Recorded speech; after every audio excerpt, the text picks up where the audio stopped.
All right, let's jump right into this explainer. Today, we're taking a really fascinating step-by-step journey into the true mechanics of lasting happiness. We're looking at some profound principles from source material known as the architecture of inner peace. We live in a world that constantly tells us to look outward for satisfaction. But this text, it flips that entirely on its head. It gives us a blueprint, like a literal architecture, for building something incredibly resilient inside ourselves. So let's start building. First off, what is the greatest wealth a person can possess? Seriously, take a second to really think about how you instinctively answer that. If you're like most of us, your mind probably jumps straight to a massive bank account, a booming career trajectory, or maybe that dream house. But what if our entire baseline definition of wealth is just wrong? What if the richest people walking the earth aren't the ones with the most stuff, but the ones who actually need the least? We're going to challenge that everyday definition right now and introduce inner contentment as the ultimate asset. Let's kick things off with Section 1, Redefining True Wealth. We usually think of external wealth as the ultimate goal, right? Money, power, physical possessions. But the source makes a pretty bold claim here. It says the person who is satisfied with little actually possesses the greatest wealth of all. True happiness isn't something you derive from hoarding external objects. It's something you actively generate from the inside. It's the daily practice of inner happiness, of contentment, and just keeping a peaceful mind. By learning to be profoundly grateful for what we already have, we shift our whole foundation. Contentment, according to the text, is the master key to a joyful life. It basically unlocks the whole shebang. Moving on to Section 2, the poison of anger. The source specifically calls out anger as one of humanity's greatest enemies. And why? Because it totally clouds our judgment and absolutely destroys our peace. But anger doesn't usually work alone. Doubt and suspicion are incredibly dangerous too, mostly because of how subtly they operate. They just slowly weaken trust. And over time, that slow, creeping erosion can ruin even the absolute strongest human bonds. These aren't just bad moods we're talking about. They're active poisons to our inner architecture, literally tearing down the peace we're trying so hard to build. There is this amazing quote from the text that perfectly captures this.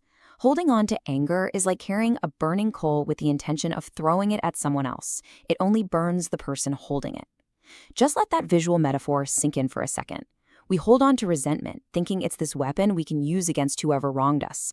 But the reality, it's just visceral, self-inflicted pain. The entire time you're waiting for the right moment to throw that coal, your own hand is blistering.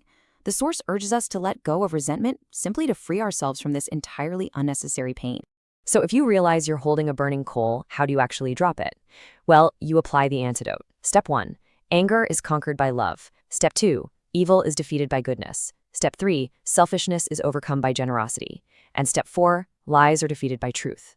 The text is very explicit here. These specific virtues have the active power to bring harmony back into our lives. You don't fight anger with more anger, right? You neutralize it with its exact opposite. I love this because it turns abstract philosophy into a highly practical, actionable checklist for overcoming our deepest negativities. Which brings us to Section 3, the unshakable truth. The text outlines what is basically an eternal law of the universe. It says there are 3 things in this world that can never remain hidden for long: the sun, the moon, and the truth. Think about the sheer gravity of that comparison. The truth is as inevitable as the sunrise. No matter how deeply it's concealed, no matter how much someone tries to bury it under lies or deception, it will eventually surface. Recognizing this law is absolutely crucial for our inner peace because it means we never have to exhaust our energy trying to hide from reality. And the source tells us never to underestimate the compounding power of a single moment. One moment of truth or positive action, that changes a day. That one changed day can completely alter the trajectory of a life. And one transformed life has the literal power to transform the entire world. It's like a giant puzzle. Your pursuit of inner peace isn't just an isolated thing about you. It's a pebble dropped in a pond, sending these massive ripples outward that you can't even fully comprehend.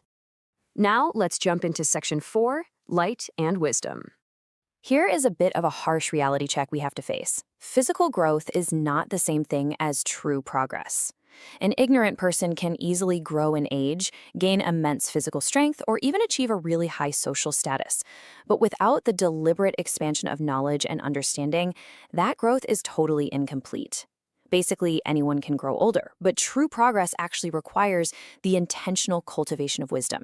You have to actively seek it out and expand your mind. To the sleepless, the night seems endless. To the weary traveler, the journey appears long. We've all felt that bone-deep exhaustion, right? Staring at the ceiling at 3 a.m. The Source uses this idea to explain how incredibly burdensome life feels to those who remain unaware of truth and wisdom. If you're surrounded by the darkness of ignorance, every single challenge feels insurmountable. But there's a lifeline here too. The text tells us that if we find ourselves in that darkness, we can't lose hope. Even the absolute smallest light of knowledge and positivity can illuminate the deepest dark. So, what does a person who has actually found this light look like in the real world? The discoverer of truth possesses 3 key traits: a calm mind, gentle words, and thoughtful actions.